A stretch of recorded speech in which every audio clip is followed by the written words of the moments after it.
com essa série de Apocalipse aí? Tá legal? Estão aprendendo alguma coisa? Caramba, hein?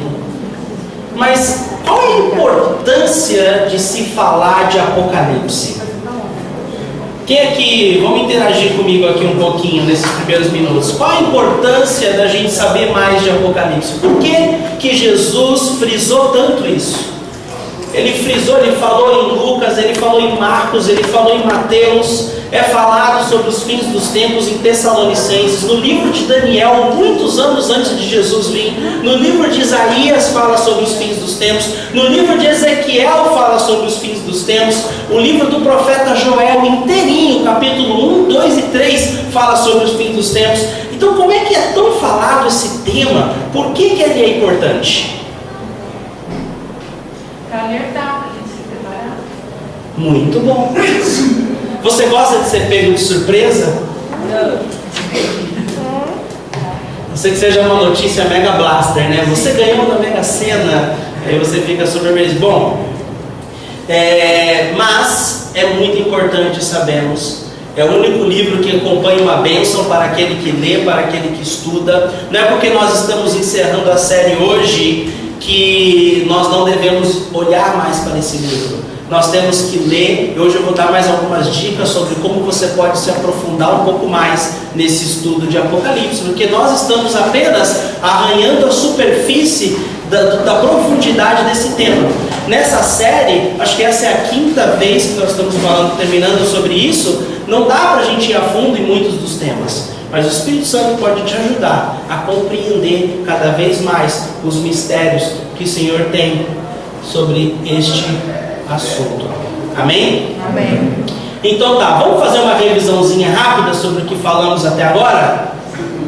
Bom, né? Uma revisãozinha é sempre bom, né? Eu gosto de revisão.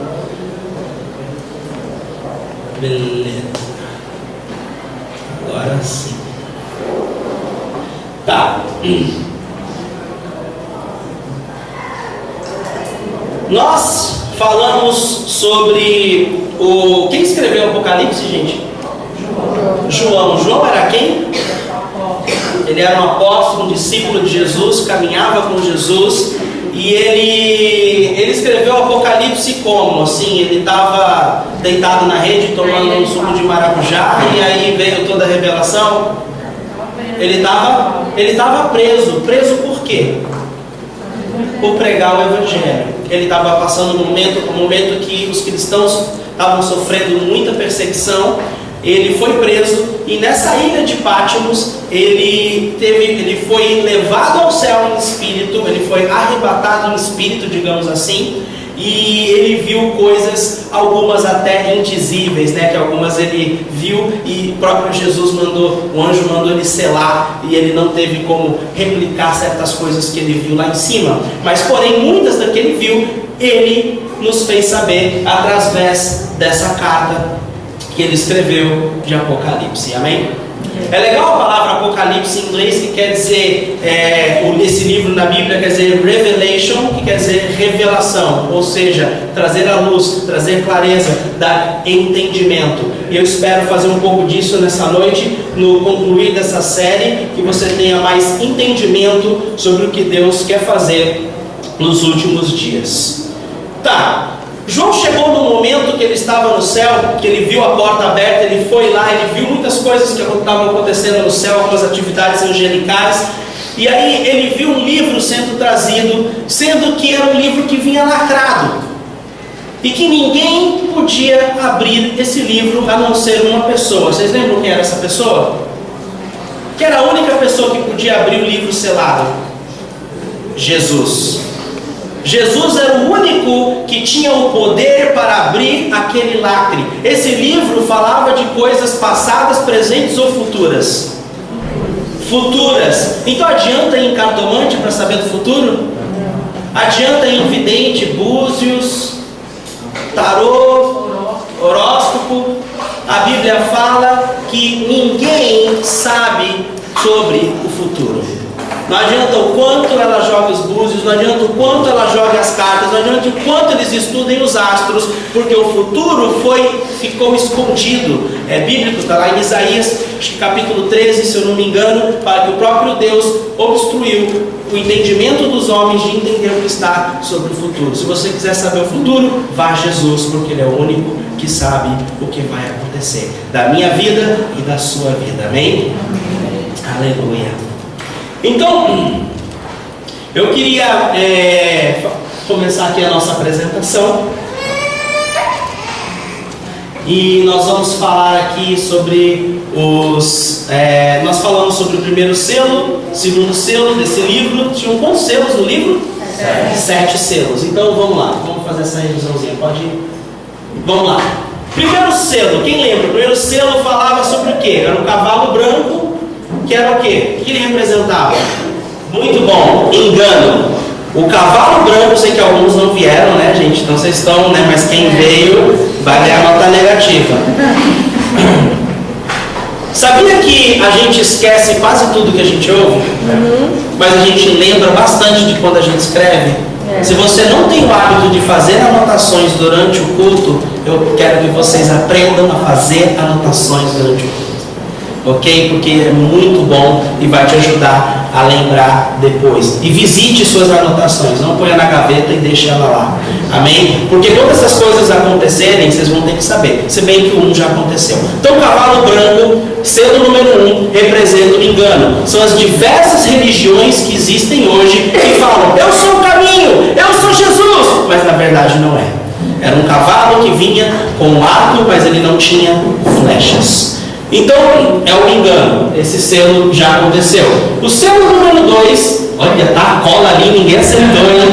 Caramba! O que é o selo número 2? A guerra. E qual a cor do cavalo? Cavalo vermelho. Muito bom. Então, o cavalo vermelho representa a guerra. Nós tivemos muitas guerras até hoje? Primeira Guerra Mundial, Segunda Guerra Mundial, diversas guerras aconteceram em pouco tempo, né?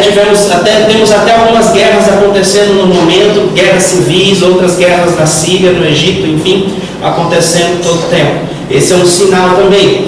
Então, depois nós fomos ao terceiro selo. O terceiro selo é o quê? Cavalo preto. É o cavalo preto, que é a fome. E o terceiro selo também já aconteceu, porque hoje a cada 10 segundos uma criança morre de fome, sem falar adultos, né? Então é uma coisa muito triste, e fome ela existe por causa da corrupção. Quando existe uma tragédia climática, contêineres são enviados cheios de comida para o país que sofreu a tragédia, porém, de uma forma muito triste, a corrupção desvia os contêineres, a comida não chega onde tem que chegar, a roupa não chega onde tem que chegar, e uma das causas da fome que nós temos hoje é também a corrupção. Outra coisa, em alguns lugares não chove.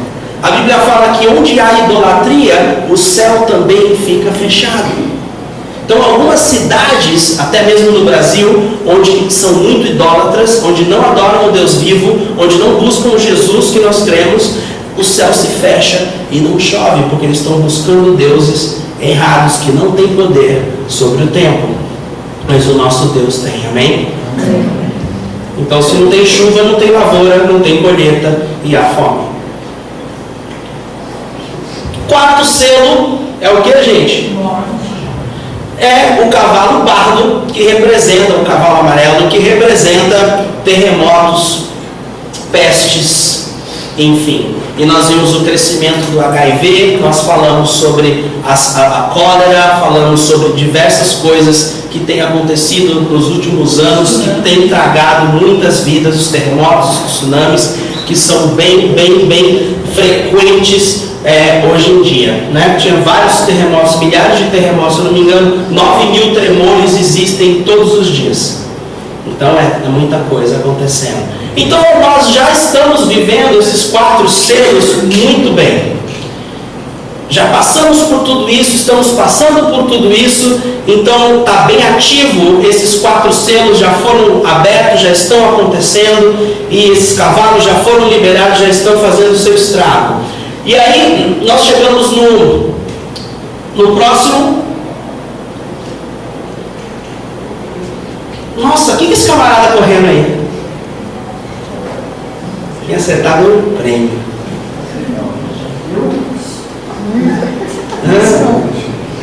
Nossa, isso é difícil.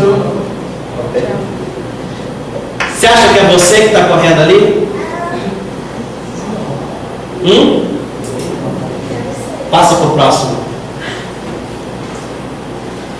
Nós, cristãos, se você não gosta de correr, vai chegar um dia que você vai precisar correr sem gostar. A Bíblia fala sobre o quinto selo, e o que acontece no quinto selo é o clímax do selo 1, do selo 2, do selo 3 e do selo 4. O que fala o quinto selo? Vocês lembram? Nós já falamos disso aqui. Os cristãos foram perseguidos. É a grande tribulação. Há pessoas e teólogos que acreditam, não, mas Jesus é tão bom, ele é tão bom, ele vai voltar antes da tribulação e nós não vamos ter que passar por ela. Bom, a Bíblia fala que haverá o anticristo. Então, se nós formos ser arrebatados, ou Jesus for voltar antes da grande tribulação, por que vai ter anticristo se não vai ter mais cristão na terra? Então não faz sentido essa teoria. Então, uma notícia que nós devemos nos fortalecer e nos preparar. Jesus fala bastante disso, frisa bastante esse período da grande tribulação que está às nossas portas. Quando isso acontecer, nós temos que nos lembrar muito bem dessa série.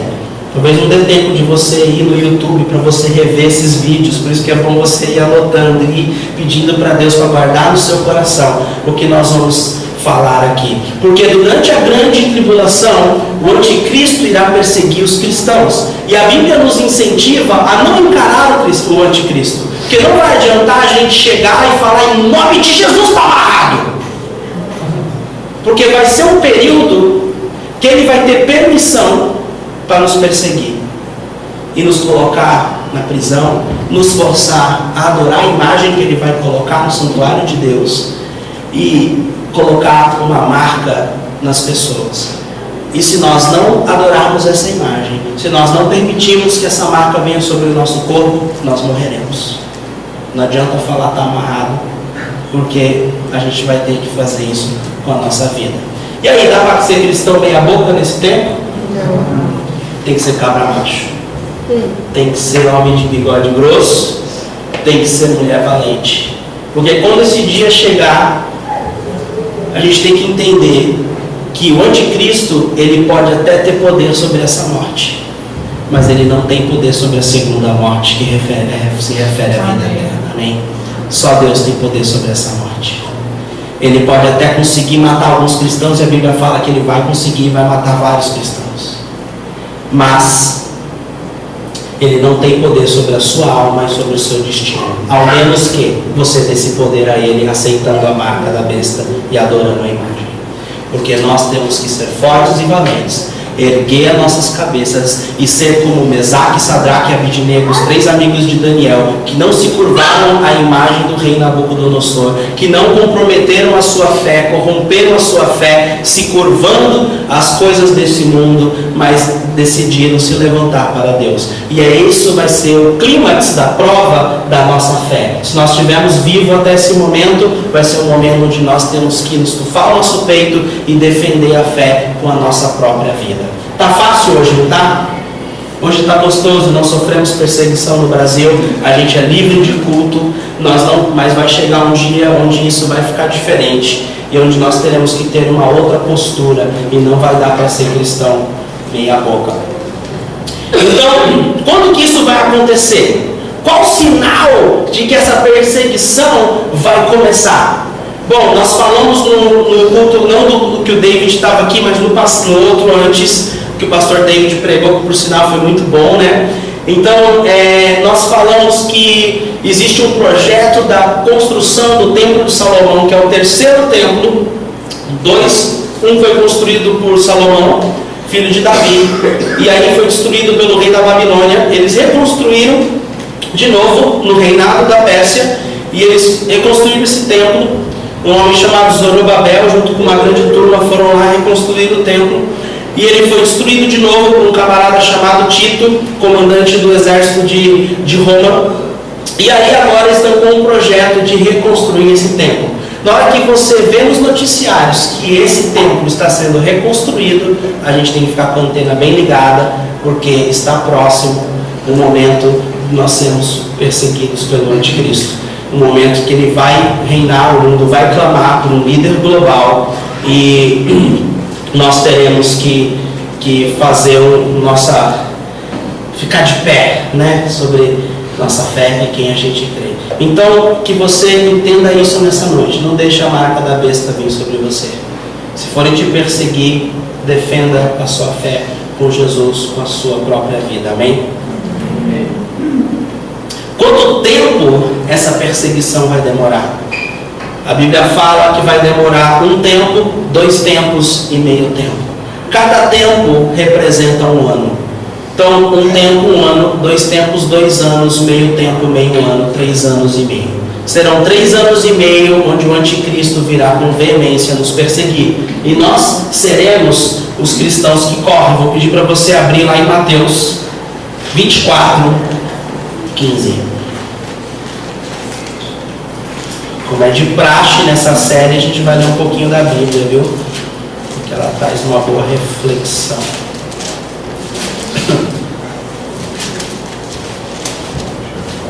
Mateus 24, versículo 25, 15 e 16.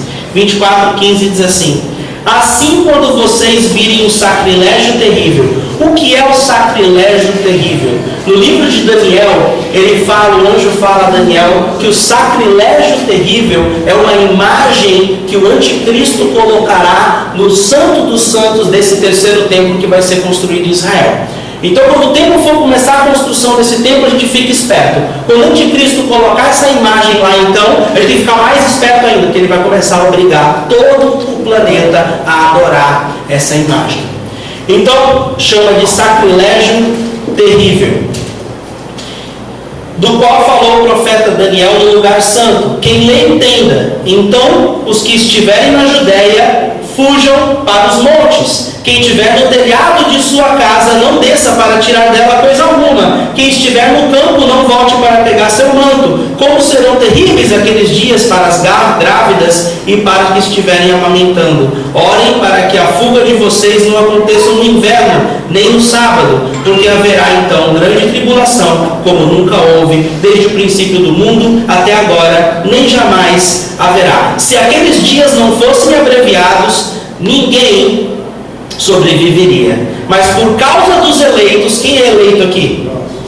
Amém? Por causa dos eleitos, aqueles dias serão abreviados. Então, quem já está tendo aquela sensação de que está passando rápido o tempo? Poxa, nós já estamos no meio do ano. Parecia que o ano novo foi ontem. A gente sempre tem essa sensação, não tem? E ela aumenta a cada tempo. Então, mais ou menos essa sensação que a gente tem de rapidez, de avançar do tempo, vai ser muito mais aguçada nesse período de tribulação. De fato, eu creio que o relógio vai passar mais rápido, e glória a Deus por isso, amém? Porque o que vai acontecer no final da tribulação? O que vai acontecer quando Jesus disser chega? Nós vamos falar disso hoje, que é o começo do 6º selo e aí depois o desdobrar do 7º selo. Então, os cristãos vão correr. O que mais nós temos ali? A grande tribulação. E acabou esse período, entra o 6º selo. Nós falamos no primeiro dia dessa série sobre o 6º selo, que é o dia do Senhor. Jesus vai voltar e o que vai acontecer? O céu vai escurecer, a lua ficará escura como sangue, o sol ficará escuro, teremos o que? Um blackout, um terremoto, e Jesus virá das nuvens, rasgará o céu e todo o olho verá. Nós que conhecemos a Deus, nós que temos o nosso nome escrito na vida, vamos ficar super empolgados porque o nosso Redentor veio nos buscar. Nós vamos correr para Ele como o nosso filhinho corre para nós quando a gente chega em casa, ou quando você era pequenininho, corria em direção ao seu papai. Vai ser mais ou menos dessa forma. Mas aqueles que negaram Jesus, rejeitaram Jesus, aqueles que tiraram sarro de Jesus, vão olhar, não dá mais tempo.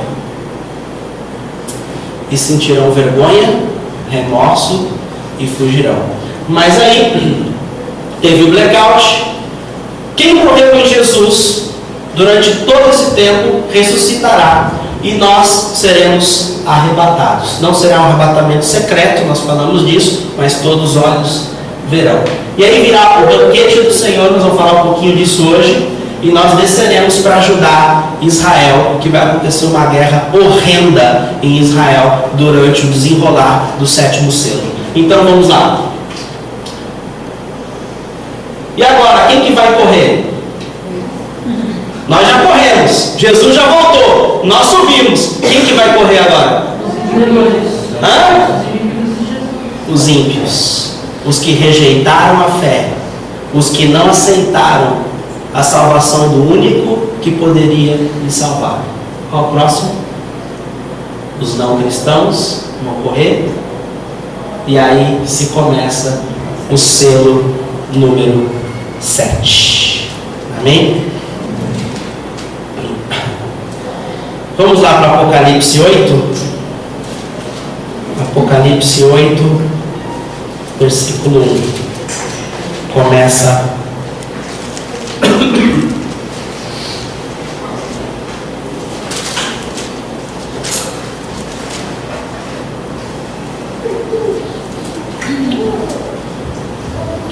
Apocalipse 8, versículo 1.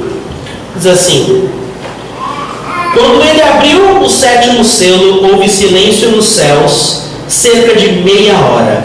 Vi os 7 anjos que se achavam em pé diante de Deus, e a eles foram dadas 7 trombetas. Olha como o 7º selo começa com muito mais drama, né? Todos os outros selos, o anjo chamou, venha para cá, revelou o que ia acontecer. Mas quando chegou no 7º selo, houve um silêncio por cerca de meia hora. Aí cada anjo ali, daqueles anjos que estavam do lado de Deus, receberam trombetas. No versículo 3 diz: outro anjo que trazia um incensário de ouro aproximou-se e se colocou em pé junto ao altar. A ele foi dado muito incenso para oferecer com as orações de todos os santos sobre o altar de ouro diante do trono. E a mão do anjo subiu diante de Deus, e a fumaça do incenso com as orações dos santos. Então o anjo pegou o incensário, encheu-o com o fogo do altar e lançou-o sobre a terra. E houve trovões, vozes, relâmpagos e um terremoto. Lembra-se que para onde vai as nossas orações? Muitos se questionam: ai, Deus não está ouvindo minha oração. E aqui a gente vê que as nossas orações são acumuladas num incensário de ouro. O anjo apresenta as nossas orações a Deus, elas são transformadas em incenso, e com fogo do altar vem a nossa resposta das nossas orações. Amém? Então, quando uma taça enche até a boca, o que acontece? Ela transborda. Quando as nossas orações atingir o topo dessa taça, ela vai transbordar. Vai chegar um momento da grande tribulação que nós vamos clamar para Jesus voltar logo. Nós vamos clamar para Jesus vir nos remir, para Jesus vir nos defender do anticristo. E Ele vai chegar um momento das orações, e Ele virá no final dessa tribulação para vingar o seu povo, porque muitos serão martirizados. E quando os cristãos são martirizados, no céu, isso acende a ira de Deus. É como se um pai estivesse perdendo o seu filho, vendo o seu filho sofrer. Deus odeia a iniquidade. E Ele também, Ele é misericordioso, Ele é gracioso, mas chega um momento que se acende a sua ira. Como alguém faz algo com o seu filho e você não fica irado, Deus também, Ele tem essa sensação. E Ele virá julgar essas nações que perseguem o seu povo. Então, nós vemos aqui o começo, o desenrolar da abertura do 7º selo.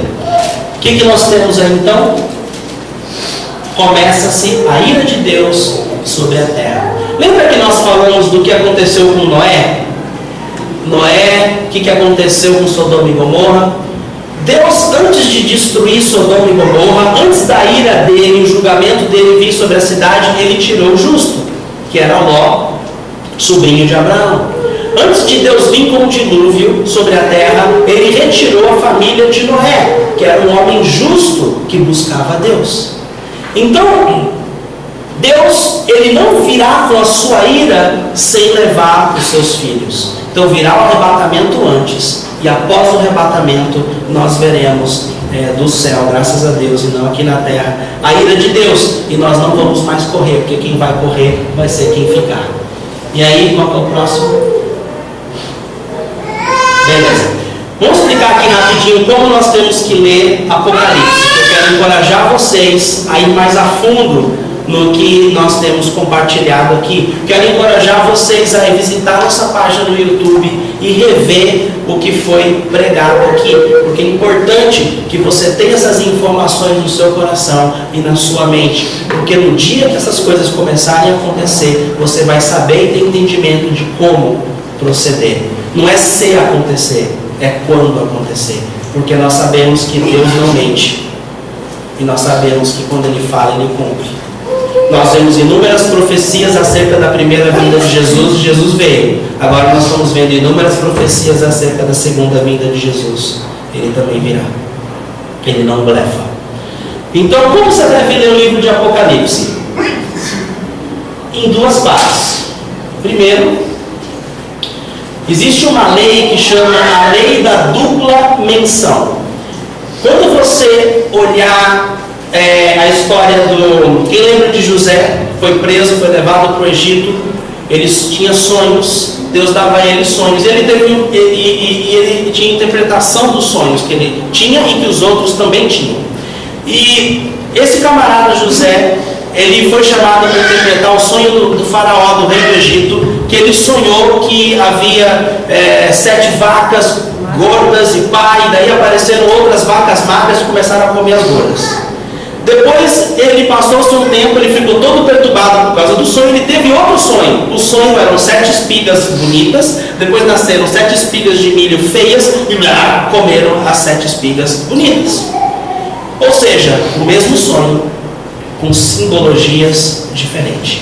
A mesma mensagem, com simbologias diferentes, para confirmar aquilo que Deus ia fazer. E a interpretação do sonho era 7 anos de vacas gordas, por isso que a gente fala hoje, né? Então a vaca gorda vem dessa passagem bíblica. Tem expressões que a gente nem sabe de onde vem, né? E muitas vêm da Bíblia. Tempo de vaca gorda, tempo de prosperidade no mundo, e depois 7 anos de fome. E aí aconteceu exatamente como o sonho que José havia interpretado no Egito. Então é a lei da dupla menção. E no livro de Apocalipse você vai ver bastante isso. Nós vamos entrar nessa dupla menção já nesse momento. Então, qual o próximo? Quem lembra do comercial da Gillette? A primeira faz, a segunda faz e... É exatamente isso. É exatamente isso que nós vamos ver. Ele fala aqui uma vez, tchan. Ele repete de novo, tchum. E aí acontece, tchan, tchan, tchan. Ok? Então, do capítulo 1 a 11, é uma visão geral do livro de Apocalipse. Do capítulo de 12 a 22, é uma visão mais detalhada, é um repeteco do que a gente viu. Do capítulo 7, ele fala sobre o arrebatamento. No capítulo 14, é o arrebatamento detalhado. No capítulo 8, 9 e 11, fala sobre a ira de Deus. E no capítulo 15 e 16, fala sobre a ira de Deus com detalhes. Qual é o próximo?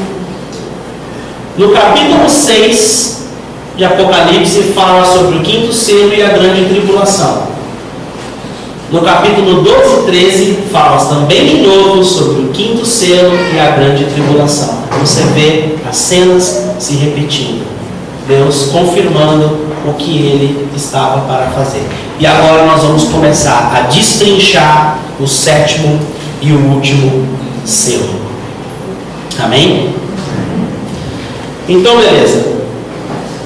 Sétimo selo, ou 7 trombetas, é a mesma coisa que as 7 taças.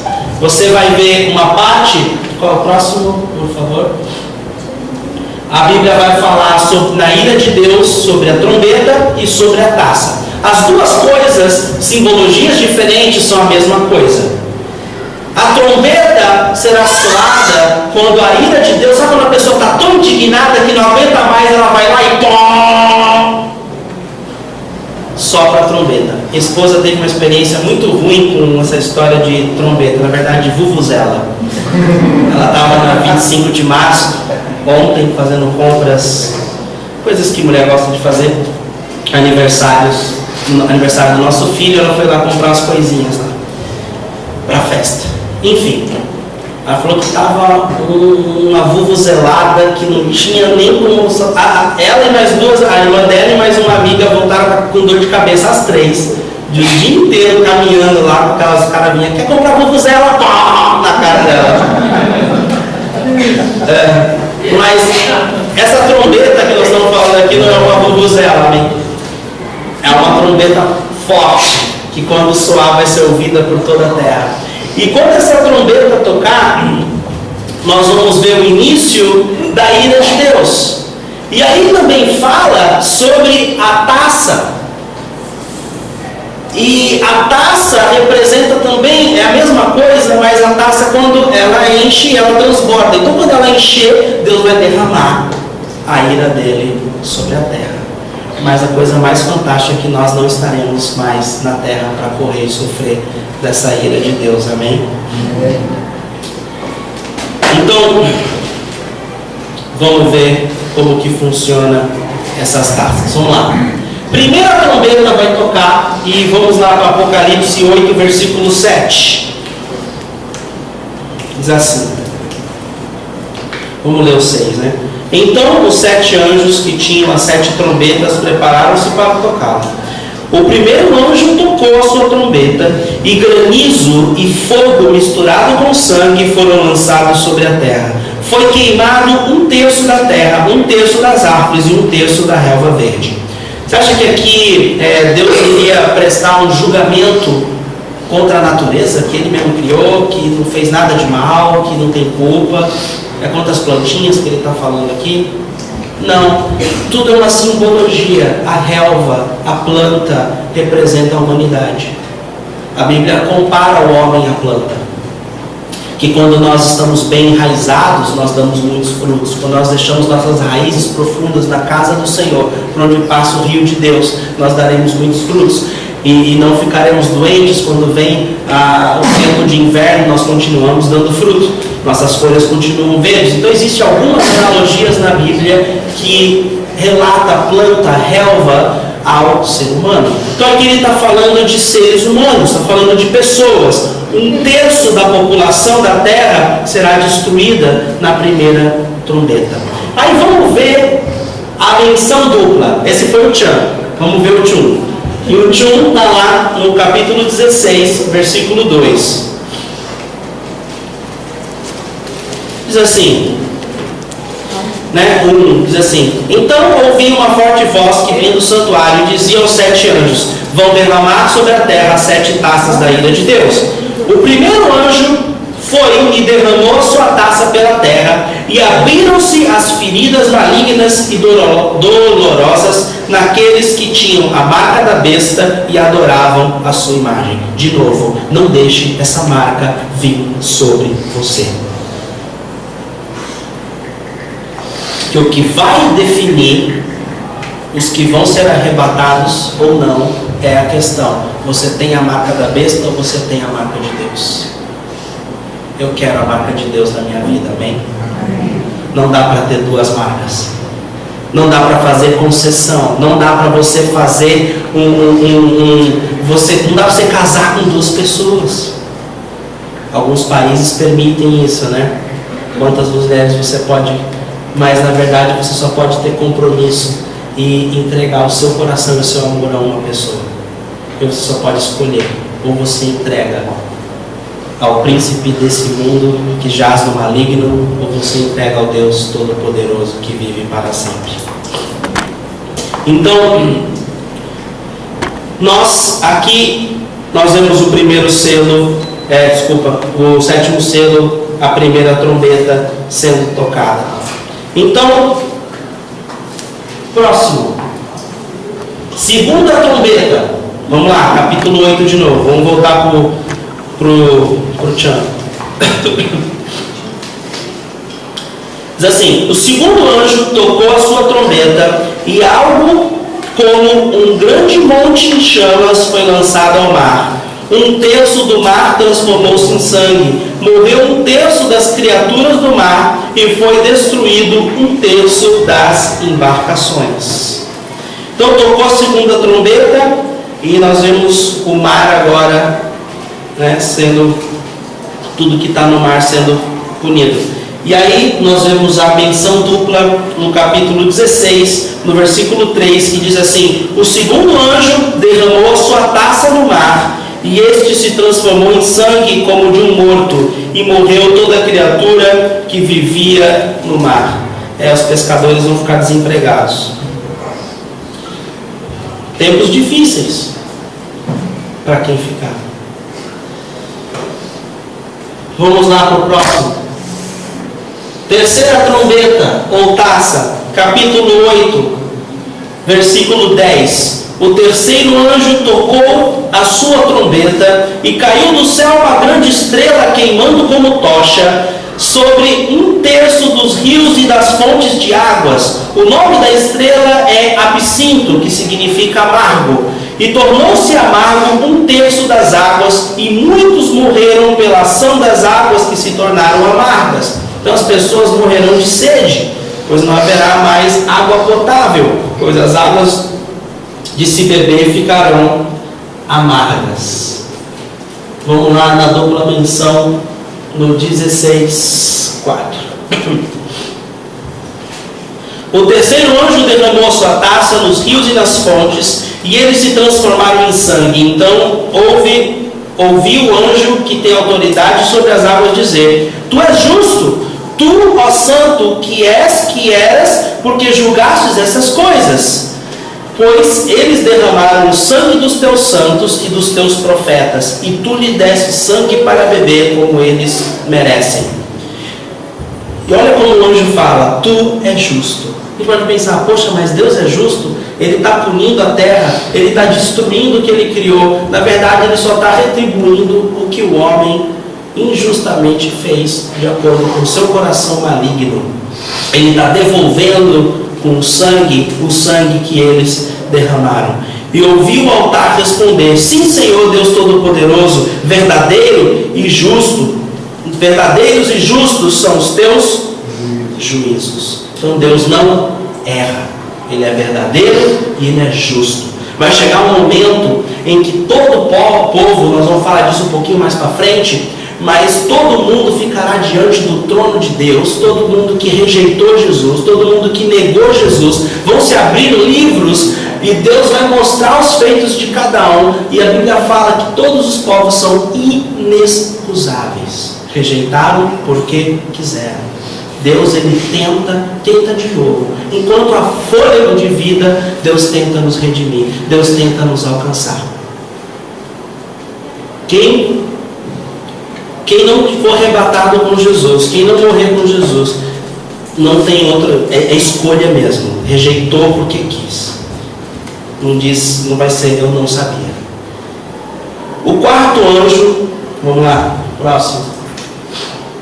A quarta trombeta, no 8, diz assim, versículo 12: O quarto anjo tocou a sua trombeta e foi ferido um terço do sol, um terço da lua, um terço das estrelas, de forma que um terço deles escureceu. Um terço do dia ficou sem luz e um terço da noite. Enquanto eu olhava, ouvi uma águia que voava pelo meio do céu e dizia em alta voz: ai, ai, ai dos habitantes da terra, por causa do toque das trombetas que está prestes a ser dado pelos 3 outros anjos. Nossa, já aconteceu tanta coisa. E aí os 3 últimos anjos, a águia ainda fala: ai, ai, ai. Vamos ver a benção dupla? 16:8.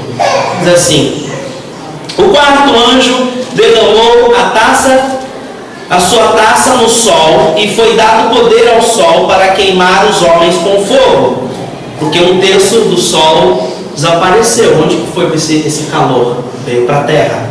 E aí estes foram queimados pelo forte calor e amaldiçoaram o nome de Deus, que tem domínio sobre estas pragas. Contudo, recusaram arrepender-se e glorificá-lo.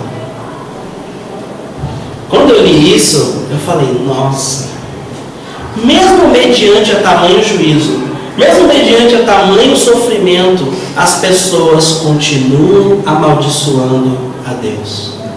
Eu creio que se ali as pessoas se humilhassem, eu creio que se naquele momento as pessoas se ajoelhassem e falassem: Deus, tem misericórdia de nós, nós erramos, nós matamos os teus santos, nós derramamos sangue inocente, nós fizemos tanta coisa errada, tem misericórdia de nós.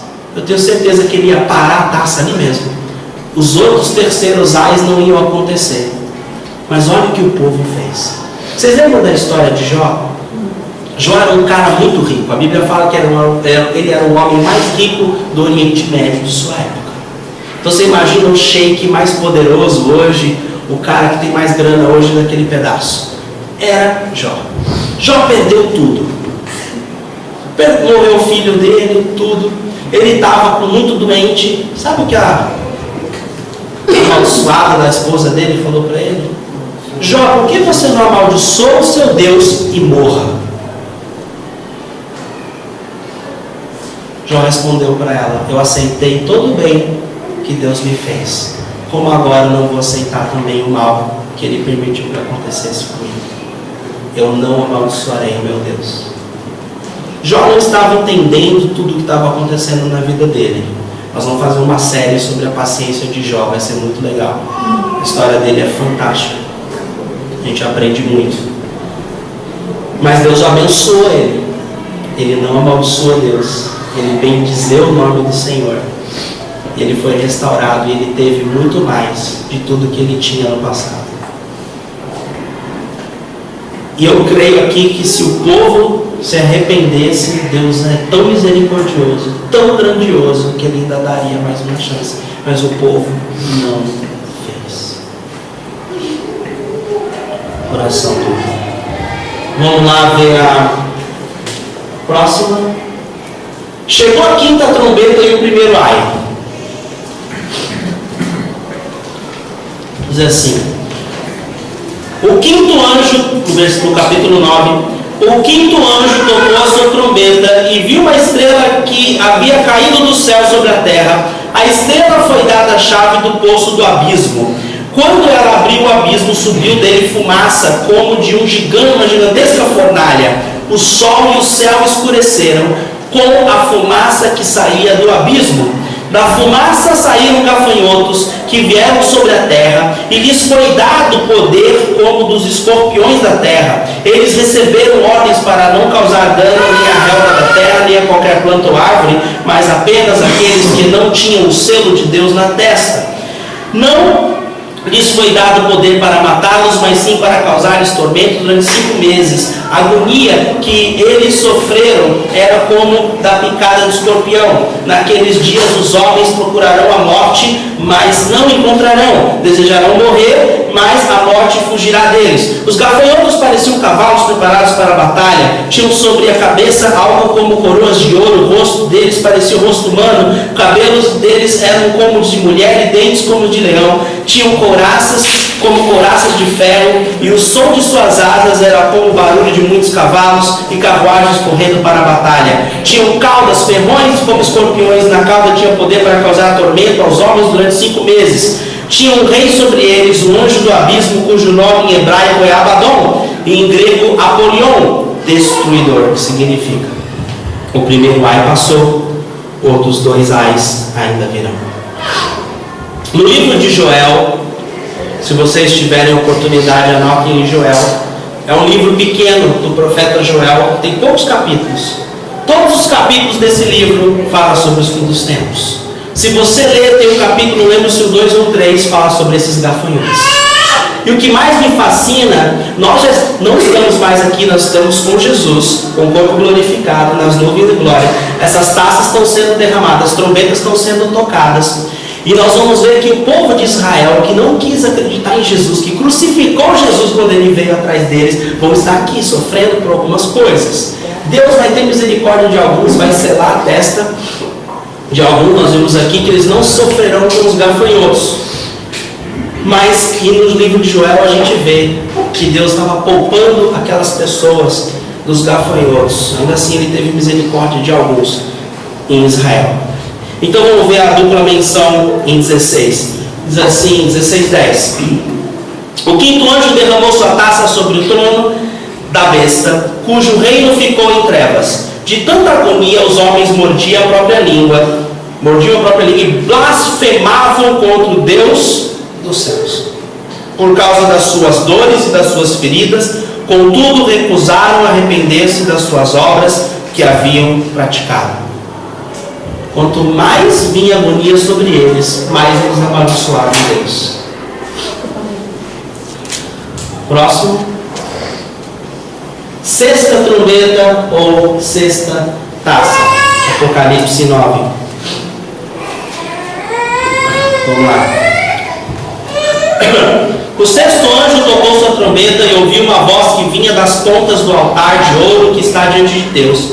Ela disse ao sexto anjo que tinha trombeta: solte os 4 anjos que estão amarrados junto ao grande rio Eufrates. Os 4 anjos que estavam preparados para aquela hora, dia, mês e ano, foram soltos para matar 1/3 da humanidade. O número dos cavaleiros que compunham os exércitos era de 200 milhões. Eu ouvi o seu número. Os cavalos dos cavaleiros que eu vi na minha visão, enfim, ele vai falando um pouquinho da visão. Vamos pular para o 20, e no versículo 20 diz que o restante da humanidade que não morreu por essas pragas, nem assim se arrependeu das obras de suas mãos. Eles não pararam de adorar os demônios e os ídolos de ouro, prata, bronze, pedra e madeira, ídolos que não podem ver, nem ouvir, nem andar. Também não se arrependeram dos seus assassinatos, das suas feitiçarias e da imoralidade sexual e dos seus roubos. Mesmo no clímax, nós vemos aqui no sexta trombeta, na sexta taça da ira de Deus sendo derramada sobre a terra, nem assim o povo se arrependeu. Ainda assim o povo ia acender vela para tal Deus. Ainda assim eles iam prestar culto para tal estátua. Ainda assim eles clamavam deuses que nada podia fazer. Tão mais fácil se virar para Deus e se render a Ele. Tão mais fácil abrir nossos corações e entregar nossa vida a Ele, que nos quer tão bem. Vamos ver a dupla menção do 16. Ali mesmo.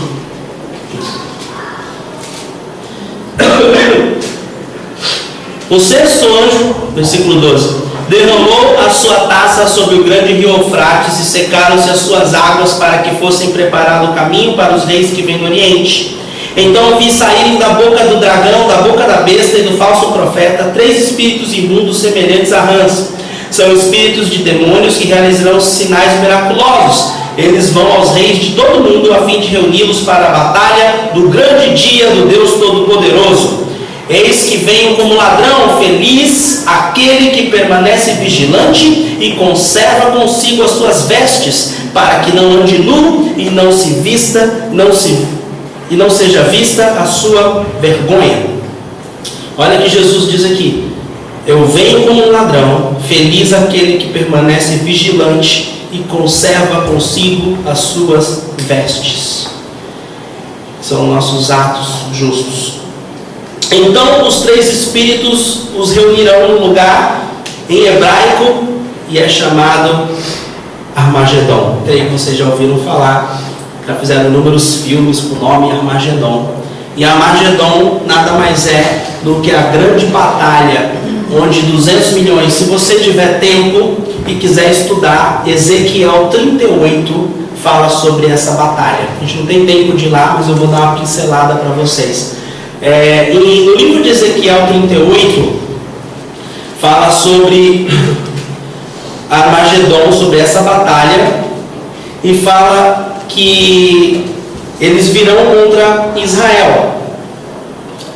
Diz assim: farei girar, porém, anzóis no seu queixo, e farei sair com todo o seu exército, seus cavalos, seus cavaleiros, totalmente armados, uma grande multidão, com escudos grandes e pequenos, todos bramindo a sua espada. A Pérsia, a Etiópia e a Líbia estarão com eles, todos os escudos e capacetes, com escudos e capacetes. Gomer com todas as suas tropas, Bet Togarma no extremo norte com todas as suas tropas, e muitas nações com você.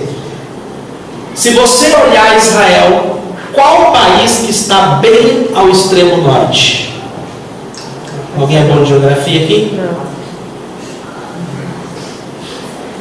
Fala porque não vai ser nada. Todo mundo reprovou em geografia? Rússia. Pronto. Então a Bíblia diz aqui que a Rússia, junto com Israel, tem muitos inimigos, gente. Junto com inúmeros países e nações.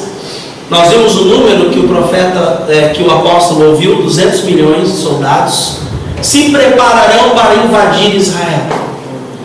Esse é o dia do banquete do Senhor. Esse é o dia que Jesus virá para socorrer Israel. Olha o tamanho do amor que Deus tem para com seu povo. O povo que o rejeitou, o povo que o crucificou, junto com os romanos, o povo que não acredita nele até hoje. Alguns acreditam, né? Existem muitas pessoas de Israel que se tornaram cristãs, mas Jesus não é pregado lá como se deveria.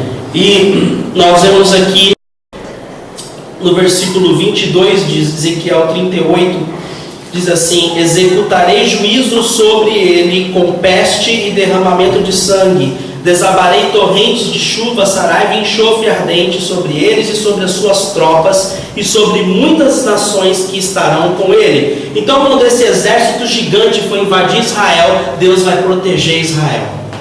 E aí diz assim: nos montes de Israel, isso Deus falando contra esse exército, você cairá, você e todas as suas tropas e as nações que estiverem com você. Eu darei você como comida a todo tipo de ave que come carniça e os animais do campo.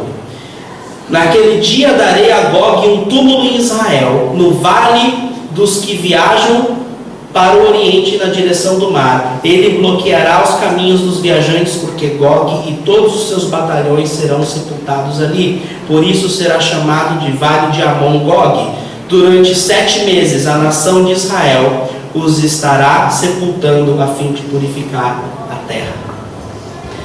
Você já viu um sepultamento de 7 meses? Enterrar 200 milhões de pessoas? 200 milhões de soldados que vão querer invadir Israel, que vão querer destruir Israel. Jesus virá com glória e irá proteger a sua cidade amada, Jerusalém. E sabe o melhor disso? A Bíblia fala que nós estaremos com Ele. Nós veremos com Jesus ajudar Israel na batalha do Armagedon. Então, mas para que Jesus venha socorrer Israel, algo tem que acontecer com o povo de Israel. Se você acompanha a história de Israel, acompanhou a história de Israel na Bíblia, toda vez que eles pecavam contra Deus e se distanciavam de Deus, o inimigo vinha sobre eles e tinham êxito sobre eles. Quando estavam sendo oprimidos pelo inimigo, eles tem misericórdia de nós, nós pecamos contra Ti, ó Deus, volte-se para nós, nos proteja, nos leva de volta do cativeiro para a nossa terra. E Deus tinha misericórdia, resgatava Israel. Quando ficava tudo no bem bom, Israel começava a pecar de novo. Israel se desviava dos caminhos de Deus. A gente não é assim também às vezes? Quantas pessoas vai e vem, parece o ioiô.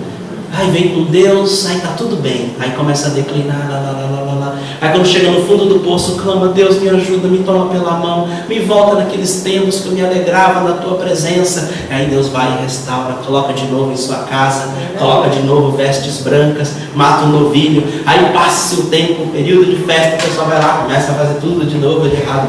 E Deus misericordioso. É assim, Deus é misericordioso. Mas nós estamos nos fins dos tempos e não dá mais ficar brincando de ioiô, gente. É a hora da gente seguir firme. Porque na hora que vinha a besta, na hora que vinha o anticristo, na hora que tiver essa marca, não vai dar para ficar brincando de ser crente. Então, mas olha o que vai acontecer com Israel. No livro de... Você não precisa abrir lá, eu vou ler para vocês. No livro de Zacarias, diz assim, 12:9: Naquele dia procurarei destruir todas as nações que atacarem Jerusalém. Está falando do Armagedon aqui. Derramarei sobre a família de Davi e sobre os habitantes de Jerusalém um espírito de ação de graça e de súplicas. Olharão para mim aquele a quem traspassaram e chorarão por ele como quem chora a perda de um filho único. Esse lamentarão amargamente por ele, como quem lamenta a perda do filho mais velho. Israel, quando vê Jesus, eles se arrependerão, chorarão, se humilharão na presença de Deus. E naquele dia muitos chorarão em Jerusalém, como os que choram em Hadad-Rimon, no vale de Megido. Teólogos dizem que a batalha do Armagedon acontecerá em Megido. Todo o país chorará, separadamente, cada família com suas mulheres chorará. Família de Davi com suas mulheres, a família de Natã com suas mulheres, a família de Levi com suas mulheres, a família de Simei com suas mulheres, e todas as demais famílias com suas mulheres. E aí, na sequência, Zacarias, profetizando, fala que Deus vai fazer uma limpa em Israel, e os puros irão prevalecer. E quando Deus destruir, vem a última taça de relâmpagos, vozes, trovões, grande terremoto e granizo. Os maus vão sofrer com isso e ainda assim eles vão amaldiçoar Deus. Mas aí Jesus, eliminando os maus, irá reinar durante 1000 anos conosco, que fomos arrebatados com ele, e com esse povo de Israel que se arrependeu, e talvez alguns sobreviventes da ira de Deus. A Bíblia fala em Isaías que a humanidade, depois das 7 taças da ira de Deus sobre a terra, ficará tão escassa quanto o ouro. Você vê ouro por aí com muita facilidade? Não, é uma coisa rara e custa caro. Agora imagina o ser humano, igual naquele filme. Quem viu o livro de Eli? Era raro ver um ser humano, né? Andava. A Bíblia fala que esse dia vai chegar. Então, mas Jesus virá para reinar por 1000 anos.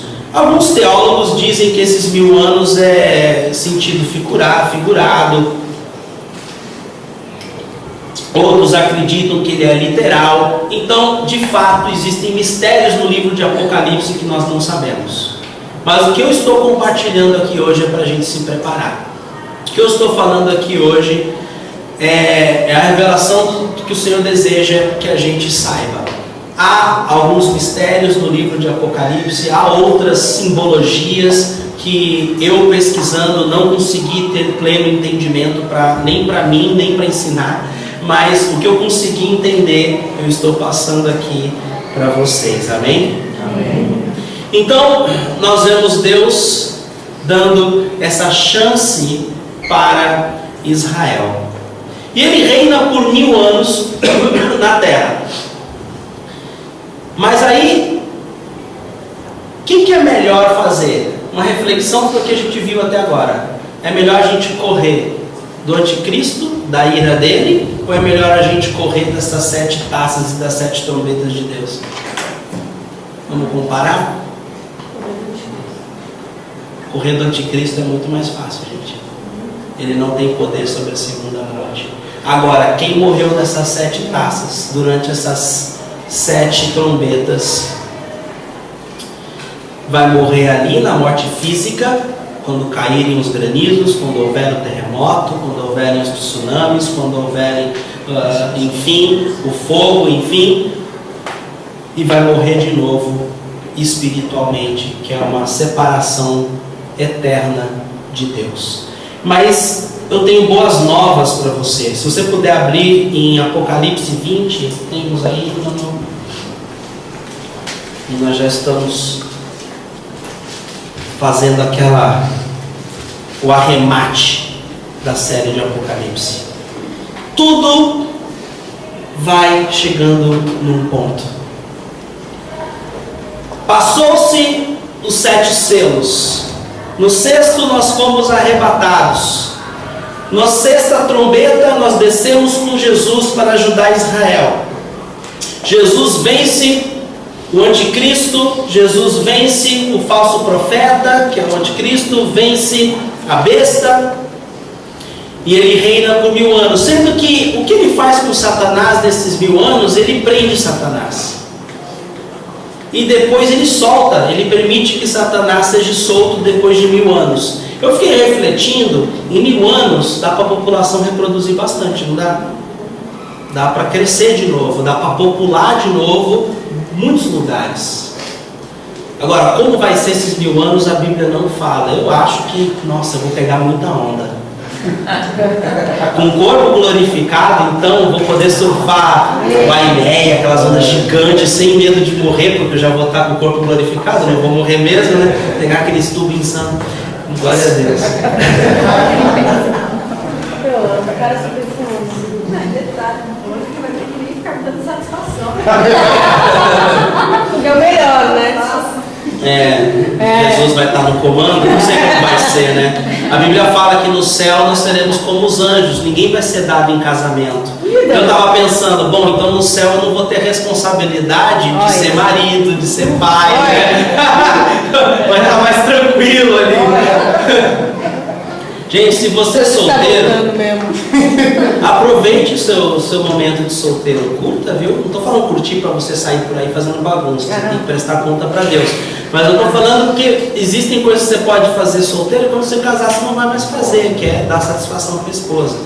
Você vai ter que dar satisfação para a sua esposa assim, vai ter horário para chegar em casa, vai poder passar o dia inteiro na praia, tem que chegar antes das 10, enfim, né? Aproveite. Não pode recolher.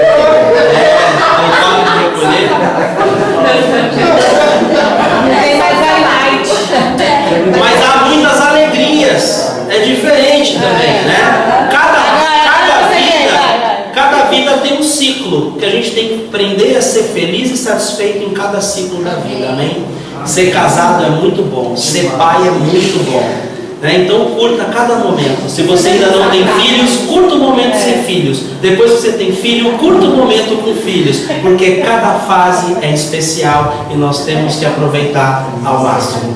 Se você é solteiro, não fique desesperado para casar. Na hora certa vai acontecer. Deus tem tudo no controle, amém? Se Deus tem todas essas trombetas, todas as épocas, todos esses acontecimentos cronometrados, Ele não vai ter a sua vida nas mãos dele? Vai.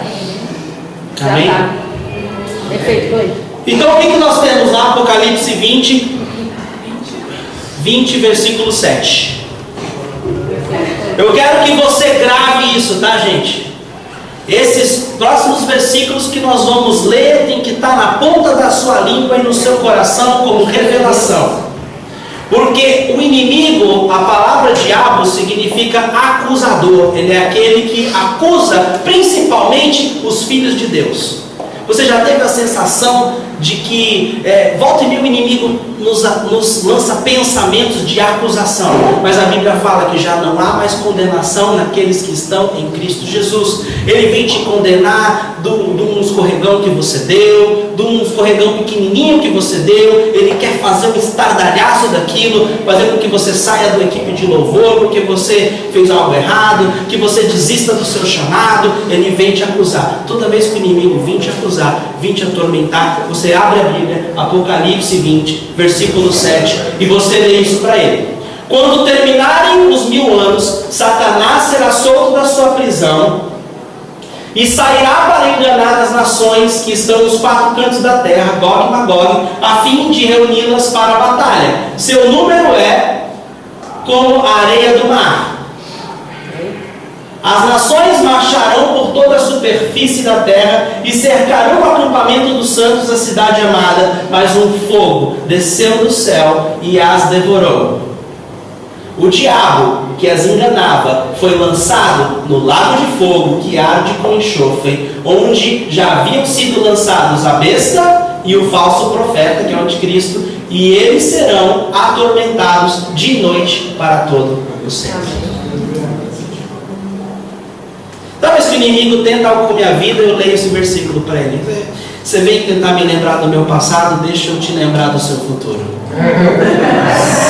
Enquanto eu estiver arrebatado, com o corpo glorificado, reinando com Jesus, reinando com Deus, usufruindo da presença do Todo-Poderoso na cidade santa, você será lançado no lago de fogo e será atormentado dia e noite.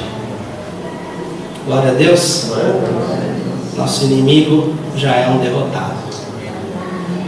Beleza. O diabo foi julgado, foi lançado no lago de fogo. E agora? Passou-se os 1000 anos. O que acontece? Vem a nova Jerusalém. Capítulo 21. João diz: então vi novos céus e nova terra. A perfeição foi restaurada. Lembra do jardim do Éden, Adão e Eva? Deus fez uma perfeição ali. Eles pecaram, arruinaram o projeto de Deus ali.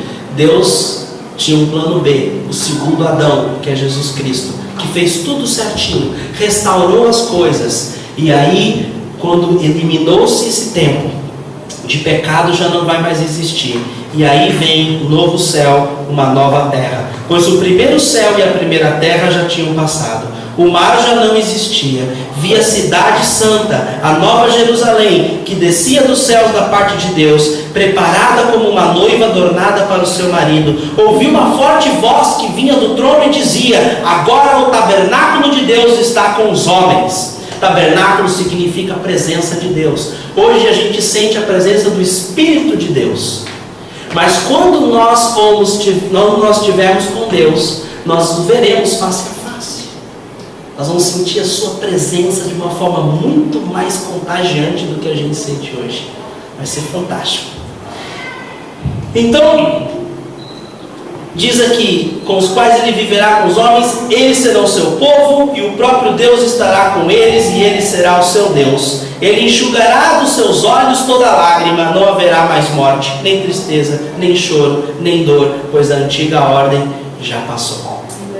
Amém? E no versículo 5, aquele que estava sentado no trono disse: estou fazendo nova todas as coisas. Escreva isso, pois essas palavras são verdadeiras e dignas de confiança. Disse-me ainda: está feito. Eu sou o Alfa e o Ômega, o princípio e o fim. Quem estiver sede, darei de beber gratuitamente da fonte da água da vida. O vencedor, lembra das 7 igrejas de Apocalipse que a minha esposa pregou? No final de cada carta tinha lá: o vencedor herdará tudo isso, e eu serei o seu Deus, ele será o meu filho. Mas os covardes, os incrédulos, os depravados, os assassinos, os que cometem imoralidade sexual, os que praticam feitiçarias, os idólatras e todos os mentirosos, o lugar deles será no lago de fogo, que arde com enxofre. Esta é a segunda morte. Em Eclesiastes 3:11, tem aí, Manu, por favor.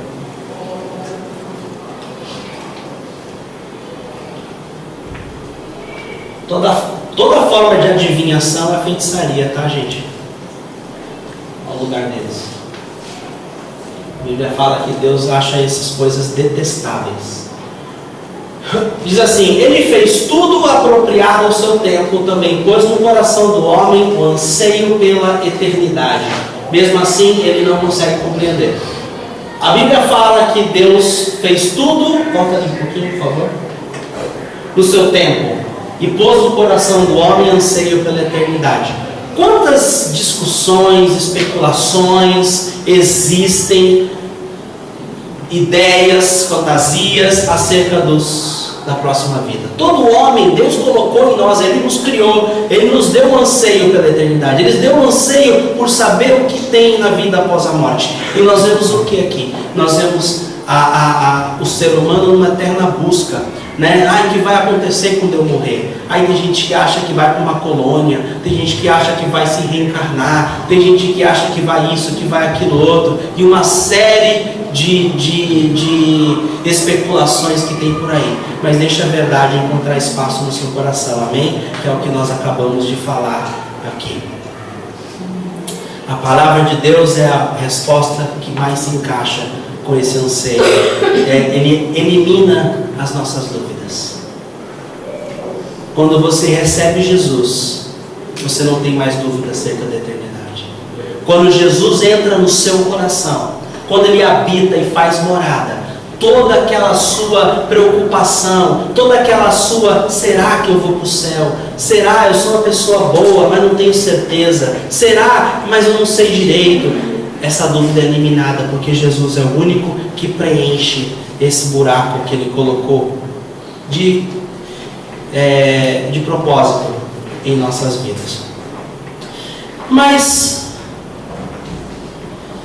nós vemos aqui uma coisa interessante que acontece. Que acontece com as pessoas que morreram antes das trombetas, antes da tribulação? O mundo já existe há muitos anos, desde que o mundo é mundo, as pessoas que ignoraram Jesus, que ignoraram Deus, que viveram de acordo com seus próprios desejos, que fizeram o mal, que fizeram bem, mas negaram Jesus. O que acontece com elas? Apocalipse 20:11 diz: depois vi um grande trono branco, aquele que nele estava assentado. A terra e o céu fugiram da sua presença e não se encontrou lugar para eles. Vi também mortos, grandes e pequenos, vi em pé diante do trono, e livros foram abertos. Outro livro foi aberto, o livro da vida. Os mortos foram julgados de acordo com o que tinham feito, segundo que estava registrado nos livros. O mar entregou os mortos que nele havia, e a morte e o Hades entregaram os mortos que neles haviam, e cada um foi julgado de acordo com o que tinha feito. Então a morte e o Hades foram lançados no lago de fogo. O lago de fogo é a segunda morte. Aqueles cujos nomes não foram encontrados no livro da vida foram lançados no lago de fogo. Quem também foi lançado no lago de fogo? O diabo, a besta, o falso profeta. Eu não quero fazer companhia para esses três, não. As pessoas que negarem Jesus vão ser destruídas, porque elas rejeitaram, não aceitaram e não amaram a verdade que os poderia salvar. Nós vemos aqui que livros são abertos. A Bíblia fala que Deus sabe até quantos fios de cabelo nós temos em nossa cabeça. Então não há nada que a gente faça que seja oculto para Deus. E lá vai estar escrito todos os nossos pecados. Lá vai estar escrito tudo que nós fizemos de errado. Mas se Ele pega aqueles pecados e Ele vê o nosso nome escrito no livro da vida, Ele não lembra mais disso. Mas se o teu nome não estiver no livro da vida, ninguém pagou por esse teu pecado. Jesus não pagou, Ele quis pagar, você não aceitou. E você vai ser lançado no lago de fogo. É duro, mas é a justiça de Deus. Ele nos dá inúmeras oportunidades durante a nossa vida na terra para nos entregar a Ele. Mas vai chegar um momento que as oportunidades vão acabar. Vai chegar um momento que nós ficaremos face a face. E aí? Como nós vamos estar? Imagine se seus familiares, seus amigos, seus vizinhos, seus colegas de trabalho, encontrar todos na Nova Jerusalém, que maravilha. Quando descer essa cidade do céu, a Bíblia fala que ela terá ruas de ouro. A Bíblia fala que não haverá sol nem lua, porque Deus será a luz dessa cidade. E você encontrar familiares, entes queridos, seu bisavô, sua tataravó que morreu com Jesus. Você encontrar pessoas que você compartilhou Jesus com ela, que está lá por sua causa. Imagine os outros 87% de santos voltando para Jesus. A cidade inteira subindo com Jesus. Só 13% conhecem Jesus hoje. 87% se Jesus voltasse hoje, iriam viver a ira de Deus. Mas se nós pudéssemos imaginar, eu queria que você fechasse os seus olhos só um minuto. Nós já estamos encerrando.